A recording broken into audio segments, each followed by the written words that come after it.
அடுத்ததா நாம என்ன பார்க்க போறோம் அப்படின்னு சொல்லி சொன்னா, காமன் HTML டாக்ஸ் பார்ப்போம். அதுல முதலாவது வந்து HTMLங்கிற டாக். HTML டாக்ன்னு சொன்னா, அது வந்து ஒரு HTML டாக்குமெண்டோட ரூட் அப்படின்னு சொல்லலாம்.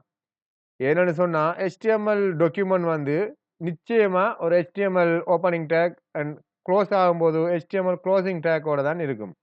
அப்படி இல்லன்னு சொன்னா, அந்த HTML டாக்குமெண்ட் வந்து வேலை செய்யாது. அடுத்ததா பார்க்க போறது வந்து ஒரு ஹெட் டாக்.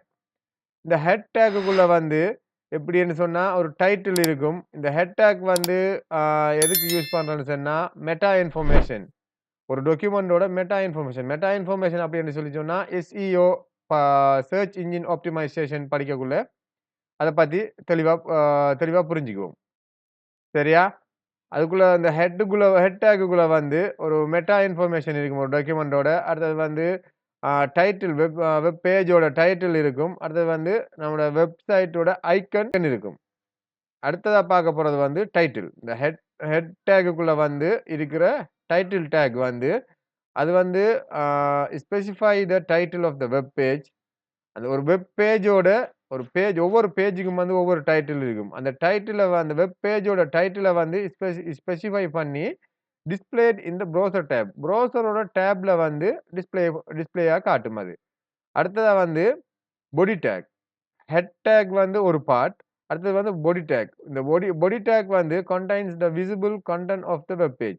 அதாவது யூசர் என்னென்னலாம் ஒரு வெப் ப்ரௌசர்ல ஒரு வெப்சைட்டுக்குள்ள போய் வெப் ப்ரௌசர்ல பார்க்கிறாரோ, அது எல்லாம் வந்து இந்த பாடி டேக்குக்குள்ள இருக்கிற கன்டென்ட் தான். அடுத்ததா பார்க்க போறது வந்து H1 டூ H6 டேக்.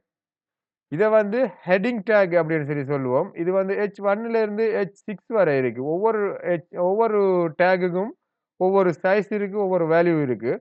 அடுத்ததா வந்து பார்க்க போறது வந்து பி டேக் ன்னு சொல்லுவோம். அதாவது பாராகிராஃப் டேக். ஆ அடுத்தது வந்து டேக், அங்கர் டேக். அது வந்து ஹைப்பர் லிங்க்க வந்து கிரியேட் பண்றதுக்கு யூஸ் பண்றது நாம. அடுத்தது வந்து IMG டேக். இது வந்து ஒரு இமேஜ வந்து யூசருக்கு காட்டுறதுக்காக வேண்டி நாம யூஸ் பண்ணக்கூடியது IMG டேக். அடுத்தது வந்து டிவ் டேக்ங்கிறது வந்து ஒரு ப்ளாக் லெவல் கண்டெய்னர். அதாவது அது இந்த கண்டெய்னருக்குள்ள நம்ம என்ன வகையான டேக் வேணுமென்றாலும் நாம யூஸ் பண்ணலாம். அடுத்ததா பார்க்க போறது வந்து ஸ்பான் டேக். இது வந்து inline container. Define and inline கண்டெய்னர்ன்னு சொன்னா, அந்த கண்டெய்னருக்குள்ள வந்து நாம இன்லைனா ஏதாவது ஒன்று டிஃபைன் பண்ணணும்னு சொன்னா, அதுக்கு வந்து யூஸ் பண்றது வந்து ஸ்பான் டேக்.